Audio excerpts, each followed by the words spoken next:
looks, love, wealth, health. Those are the topics that are covered on this channel. Let's talk about love. Specifically, let's talk about sex. Are you having sex? Are you following the guidelines? You didn't know? Absolutely. COVID-19 and sex guidelines. I'll tell you about it.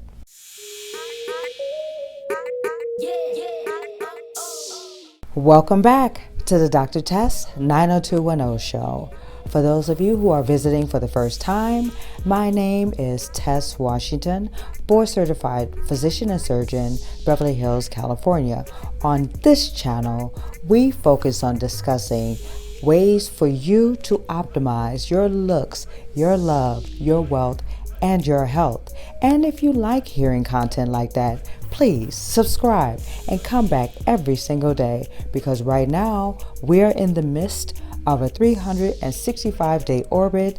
Today, day number 6. Let's talk about sex. There are multiple state guidelines which have been written discussing COVID-19 and sex. The guidelines written mainly answer a couple of major questions.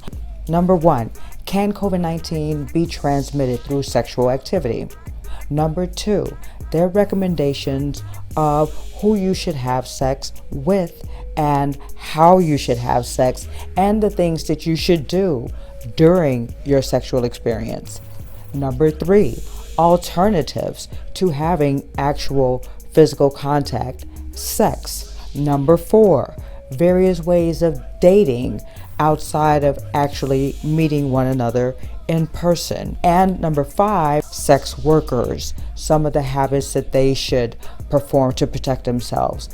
Going back to number 1, can you contract COVID during sexual activity? There are no known cases of semen transmission causing a positive COVID-19 test result post. However, all the guidelines did state that COVID-19 has been found in semen and feces. The guidelines also mentioned rimming was a sexual activity that was pretty much prohibited. Masturbation. The guidelines even go into detail as to how you should clean your sex toys and how long you should clean them and with what kind of products you should clean them with. It is stated that you shouldn't kiss, and get this, the guidelines even go as far as to say you should wear a mask during sexual activity. I'm just saying, that's what the guidelines state. If you are at all concerned or nervous or just want to have some reassurance before you have a sexual experience with your significant other, if you want to initiate a dating regimen, because we all have been isolated, quarantined by ourselves, we want to get out and mingle a little bit.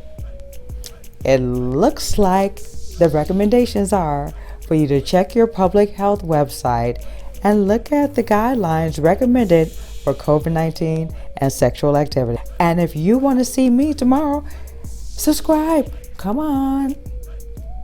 Did you? Because I want to see you too. Thanks for joining me at the Dr. Tess 90210 show. Have an amazing evening.